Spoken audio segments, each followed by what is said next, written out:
Petro tells Lina Garrido, sit down, bald.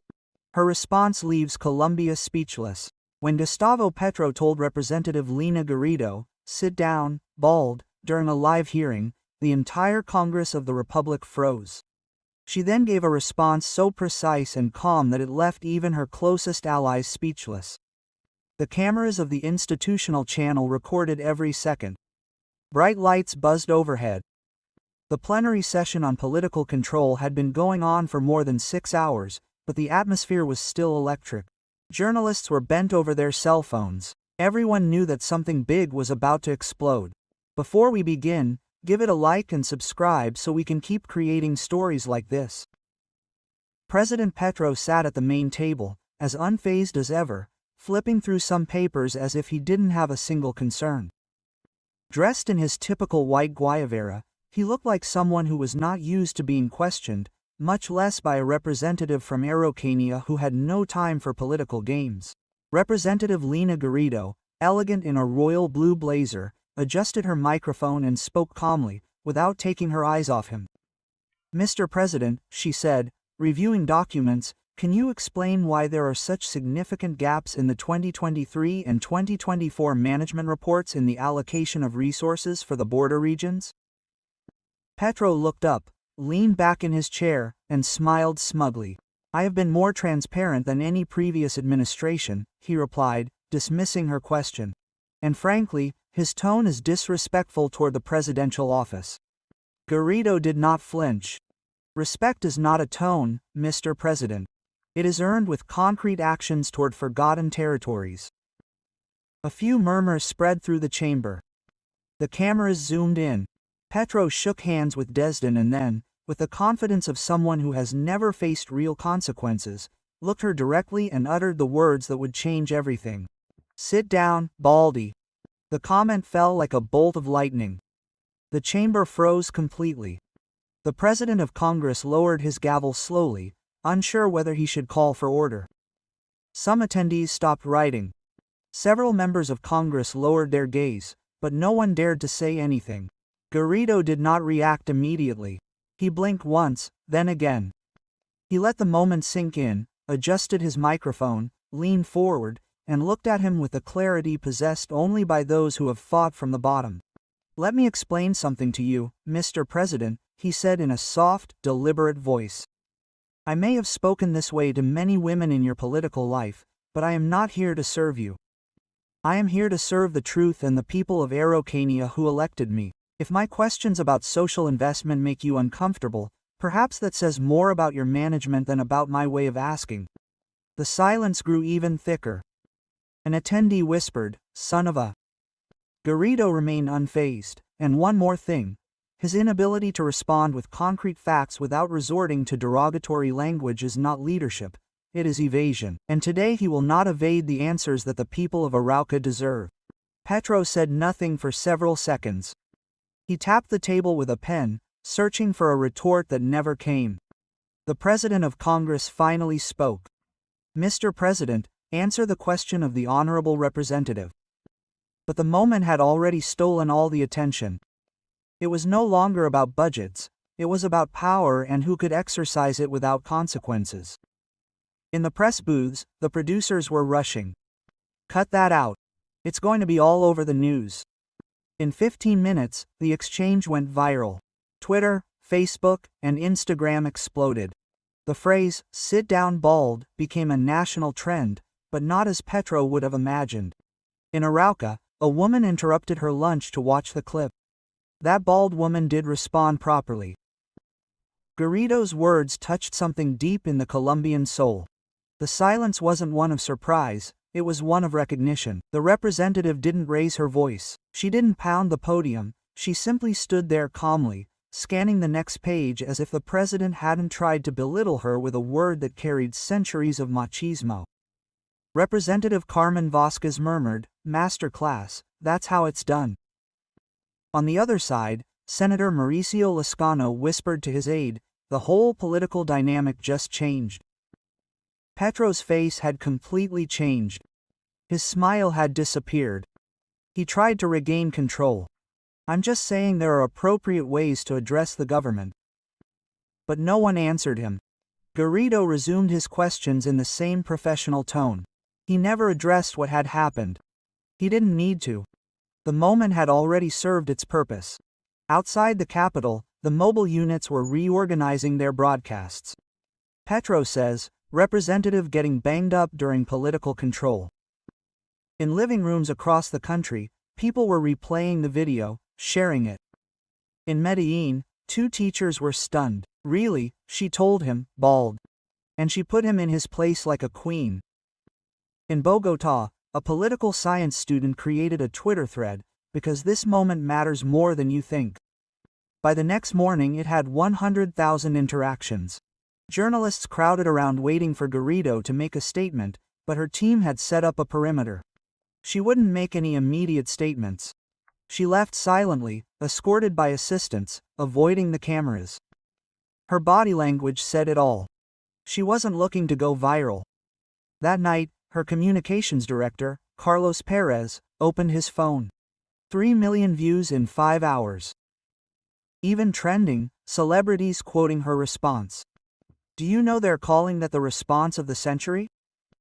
Garrido didn't look up. They can call it whatever they want. I call it doing my job for Arauca. Before becoming a representative, Lina was just a girl from Arauca, raised by parents who were teachers. She grew up where no one spoke and had nothing valuable to contribute. By age 17, she was volunteering on community councils, fascinated by how the truth resonated when it had nowhere to hide. Her political journey began defending a peasant family that had been unjustly displaced. No one wanted the case. She spent months tirelessly reviewing titles, finding inconsistencies, interviewing intimidated witnesses. When she presented the evidence, the official asked, "Are you sure you just graduated?" She smiled. "Only on paper. In life, I've spent years studying." She won the case. The news spread. She became the person families called when all else failed. By the time she ran for council, she was not only well-known, she was respected. She didn't talk like traditional politicians. She spoke like someone who had sat in family kitchens without sponsors. When she won her council seat, she was told to keep a low profile. She did the opposite. She drafted a bill to create public policy for women. The discussions garnered national attention. Analysts from Bogotá began studying her interventions. When she ran for the House, she didn't do it for ambition, she did it for reach. She wanted a bigger platform. When she won, she wrote to her mother, "You taught me that my voice mattered. Now I have a bigger microphone." So when PETRO told her, "Sit down bald," she wasn't surprised. She'd heard similar things before from mayors and businessmen who thought she was just a country bumpkin, but she knew millions were watching. She didn't need to shout, just get straight to the truth and let it stand on its own. That's why the clip resonated so much. It didn't just go viral, it was a culmination of years of fighting in courtrooms and city halls. Now that experience was on a national platform. After the session ended, the real buzz began. Attendees ran around organizing documents. Journalists sought statements. Security escorted PETRO out of a separate exit from the growing group of reporters. Garrido calmly gathered his folders. An aide handed him water without a word. Up ahead, Rep. Patricia Rodriguez was on the phone. "Yes, I heard it live." No, he didn't flinch. "Yes, really," he called her bald. Chaos reigned in the press room. Confirmed. PETRO said bald in a public session. Garrido will make a statement. At Nariño's house, PETRO was furious. That woman was completely disrespectful. An advisor muttered, "We should have seen it coming. She has experience in court." "What does that mean?" PETRO asked. "It means she waits for you to drown in your words." In Garrido's office, Carlos paced nervously with the phone. Every few seconds it vibrated with calls. BBC, CNN, international media wanted a statement. Garrido remained silent, drinking water. "Are you okay?" Carlos asked. "I'm perfectly fine. We didn't come to make a spectacle of ourselves. We came to ask the questions that Arauca needs. Outside the capital, protesters gathered spontaneously. Signs said respect for women in politics. Someone was already selling t-shirts with messages of support. A reporter tried to ask her as she left, did she feel disrespected? She stopped. I feel focused on my work for the Araucanians. That clip alone made headlines on all the morning shows. In conservative circles, the defense had already begun. Radio programs replayed the exchange, arguing that Petro's tone had been conversational. Others tried to steer it toward economic policies, but the focus no longer held. This wasn't about tone, it was about historical pattern. In progressive spaces, the reaction was overwhelming. Colombian women can't have a bad day. We're told to sit down no matter how prepared we are. The presidential communications machine was already in motion. The plan: distract, discredit, double down. Tweets from allies poured in. What happened wasn't offensive, it was political theater, and Garrido knows how to handle the cameras. The next morning, Petro appeared on Lilu Ciénaga. Regret? Not at all. He was just trying to manage a large audience. She kept asking the same questions. People are too sensitive, but the damage wouldn't go away. Garrido had yet to respond beyond her comment. Her silence generated more noise than any statement. On Noticias Caracol, analyst Yami Damat explained it. This is not about a phrase, it is about a pattern, about a man who believes that power justifies what he says. In Arauca, local stations were broadcasting about who LINA GARRIDO is, outlining her career. Viewers who had never heard her name were now paying attention. All the platforms wanted her. Noticias Uno, Blue Radio, late-night shows, but Garrido was selective. She didn't want a media tour. This is about what he said, but also how I responded. That's what matters. The digital attacks got worse. Videos manipulated to portray her as aggressive. But for every fake clip there were 5 real ones showing her professionalism, her refusal to back down when it mattered. A journalist wrote at the time, "We don't ask men to make themselves small to be heard. We ask women to smile when they are ignored." Quote, Garrido didn't smile, he didn't shout, he corrected himself. By the third day, the story was all over the media. Morning papers presented it one way, late-night comedians another. Professors analyzed it in political ethics classes. Amid all the shouting, something else began to happen. People began to listen to each other. In Cartagena, a professor showed the clip to students. "Tell me what you saw." One student didn't expect him to respond like that. Another thought she was talking to someone who would remain silent. In Cali, a librarian posted on Facebook, "I'm 72 years old. I've seen debates, scandals, speeches, but this wasn't about left or right. It was about whether we let those in power keep talking as if the rest of us didn't deserve to be in the room." The post was shared 50,000 times. In Bucaramanga, a woman who had never been involved in politics recorded a video. "My granddaughter will grow up knowing how to respond when it happens to her." Garrido's inbox was overflowing. Many were supportive, others weren't. "You're everything that's wrong. Sit down," like he said. She didn't respond to those, but they weighed on her team. Carlos murmured, "They scream louder when they feel exposed." Exactly, Garrido replied, "because our silence has protected them for decades." Social media adopted Garrido as a symbol. Women quoted his response on Instagram. Students uploaded photos of her with other political pioneers. On Twitter, they analyzed "Sit Down Naked" as a case study of power in Colombia. The polls came in. An independent survey showed increased approval for Garrido among voters aged 35 to 60. 45% of independents expressed interest in learning about his proposals. It wasn't just a viral trend, it resonated deeply. One night he spoke to his father. In that session, "You sounded like your mother when she defended students." She laughed. She would have thrown the draft at him, not made him give it back to her first, like you did. 3 days. Then came a letter from Esperanza Mina, 73, Buenaventura. She had never written to a political figure. When he told her to sit down, I listened to my boss in 1975. You're not the kind of black woman who has an opinion. When you responded without shouting, I felt 25 again. She spoke for every Afro-Colombian woman who had been told to lower her voice. Carlos didn't forward it immediately, he just processed each word. The next day he held it up to her. She read it silently. I want to meet you.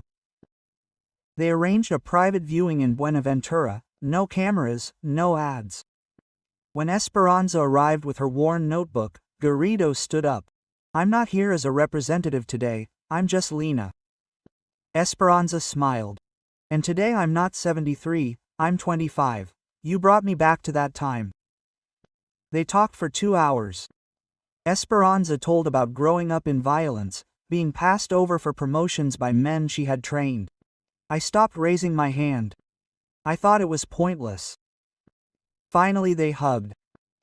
Esperanza's niece took a photo by the Pacific. She published it. My aunt met her heroine.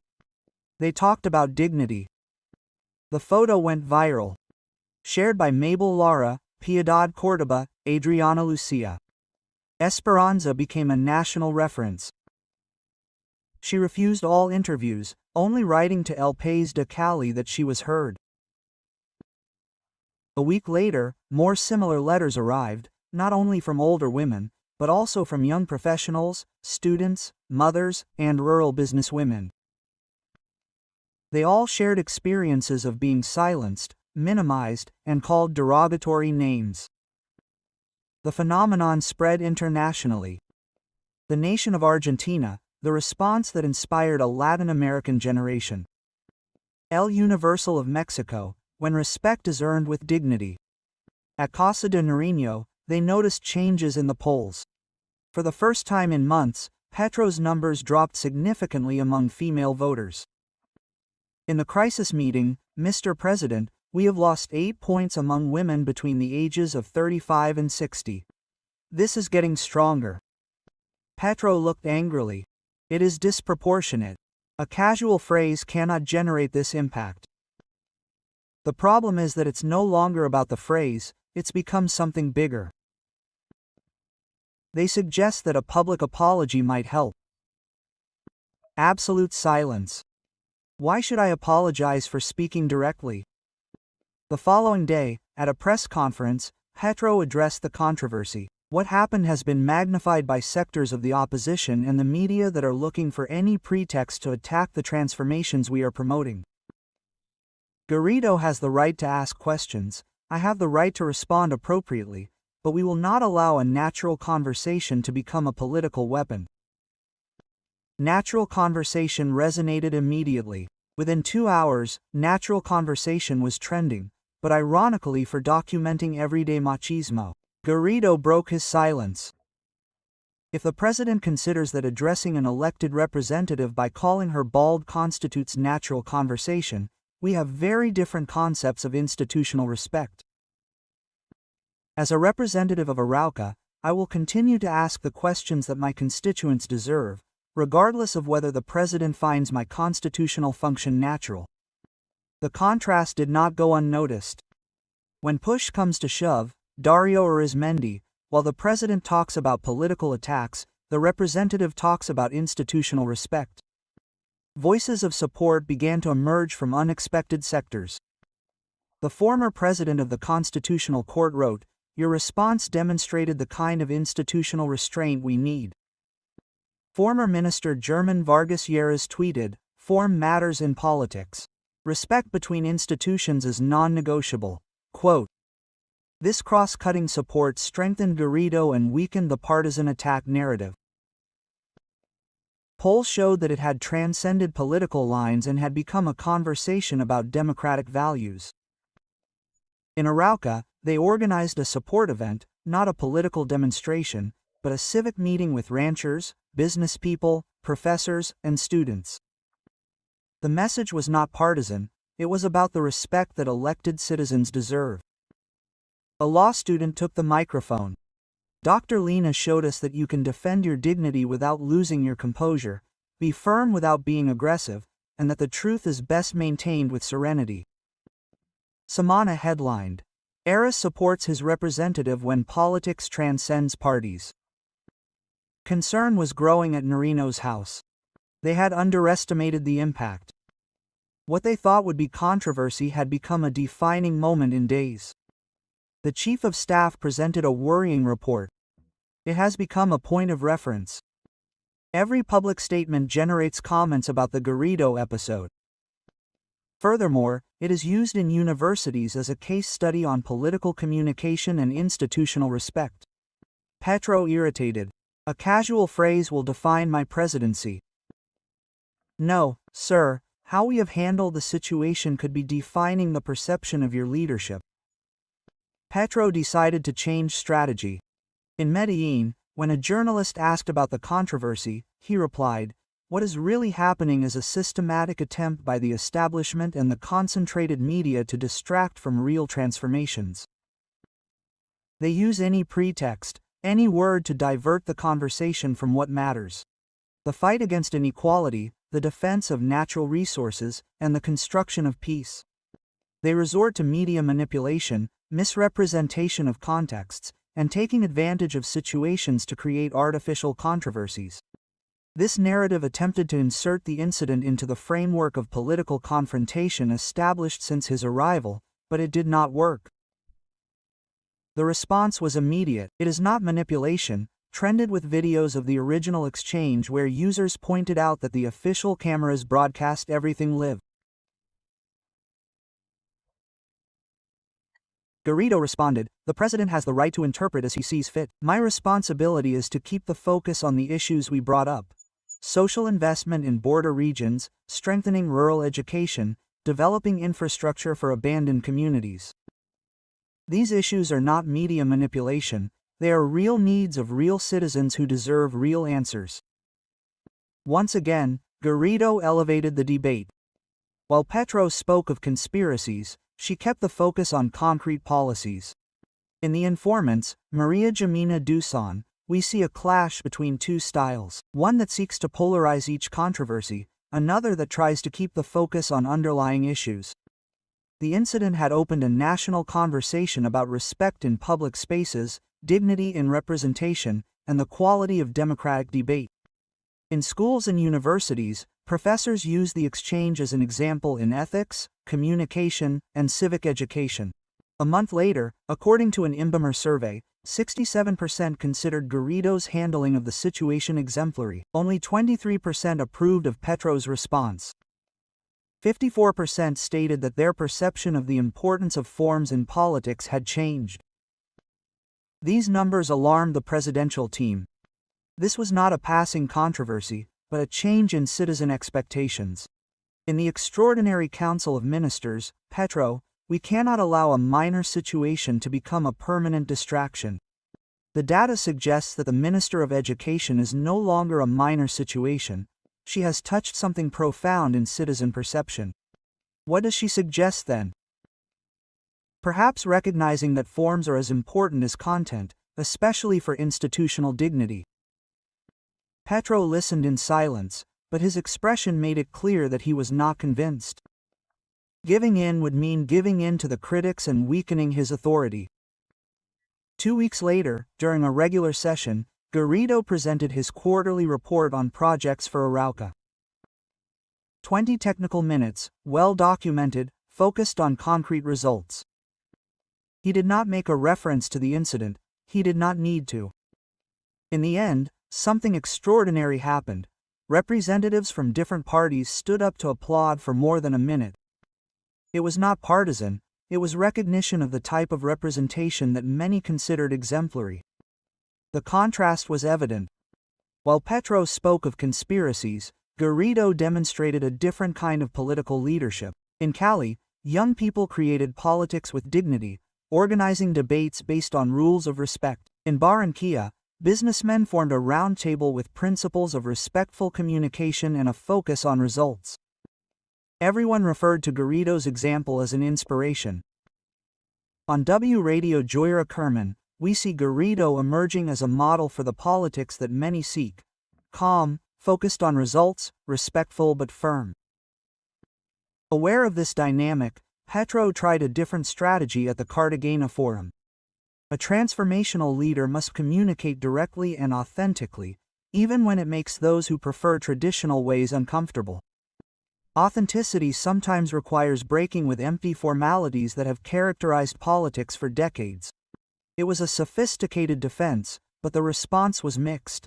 On social media, authenticity versus respect became a trend, debating whether authenticity justified disrespectful language. Garrido, in the same forum, believes that authenticity and respect are not opposites. Authentic leadership can be expressed respectfully, especially from positions of public power.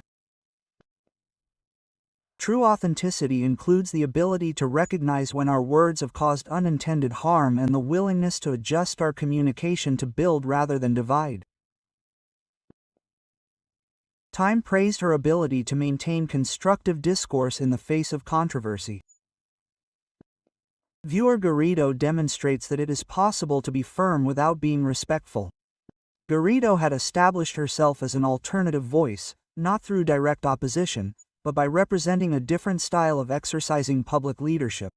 Universities invited her to speak on leadership, business people on effective communication, and social organizations as a benchmark for constructive participation. In each participation, she maintained the same focus: respectful communication, concrete solutions, and rejection of unnecessary polarization. Gradually, she positioned herself as one of the most respected voices, not because of her ideological positions, but because of her way of exercising public office. By the second month, polls showed that Garrido had higher favorability than most national political figures, including PETRO.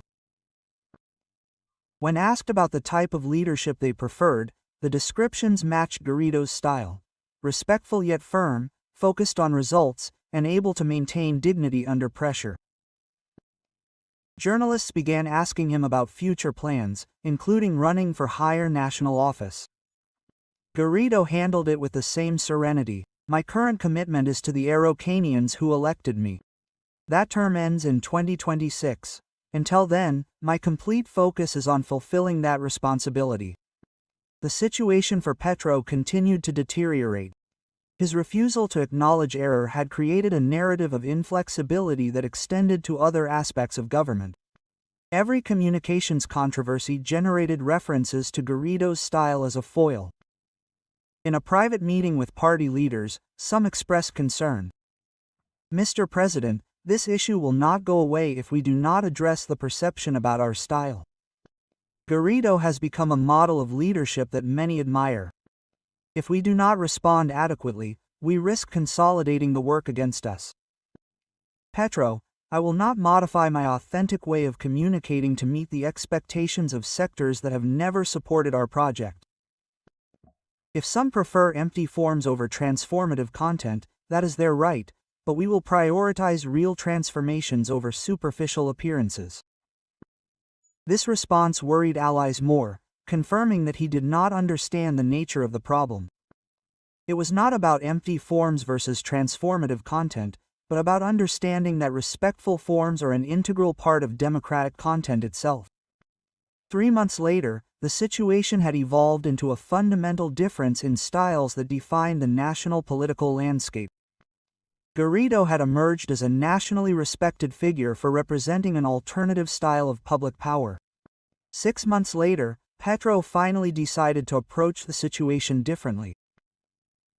In the primetime presidential address, I want to address all Colombians tonight to talk about a topic that has generated much discussion. As president of all, I recognize that my words carry special weight and that my way of communicating can be interpreted differently by different people. It was the closest acknowledgement to an apology, but it immediately added elements that diluted the impact. However, I want you to understand that my fundamental commitment is to real transformation, not to formalities that for decades have served to hide the lack of results. When I speak directly, it is because I believe that Colombians deserve an authentic president, not one who hides behind empty protocols. Then he connected with his usual narratives.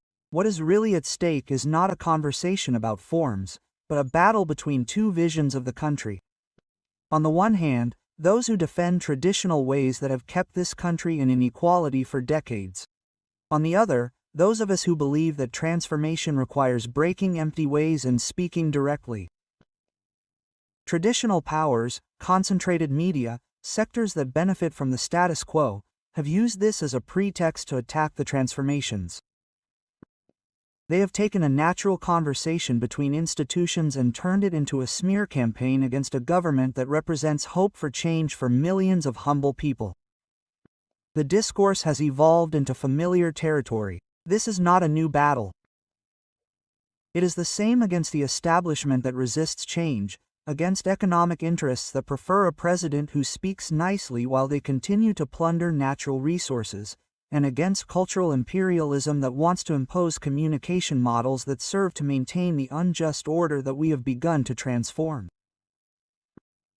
It continued for 40 minutes, expanding into criticisms of the elitist educational system, media monopoly, influence of foreign capital, and mental colonization that shames us for our authentic ways.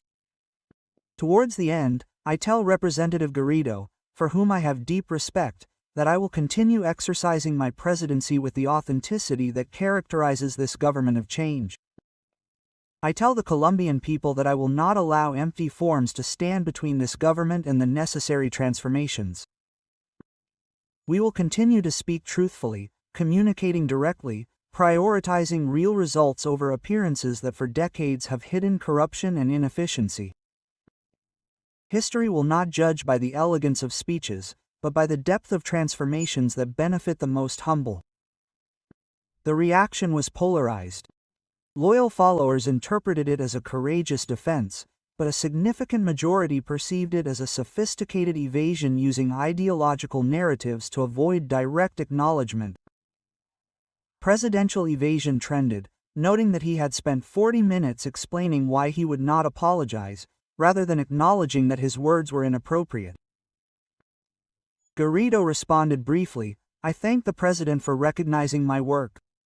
My commitment remains to serve the people of Araucania and Colombia with respect, dignity, and a focus on concrete results. I firmly believe that authenticity and respect are not opposites and that the most effective leadership combines both elements. I will continue working to demonstrate that it is possible to positively transform this country, always maintaining respect for democratic institutions and all citizens."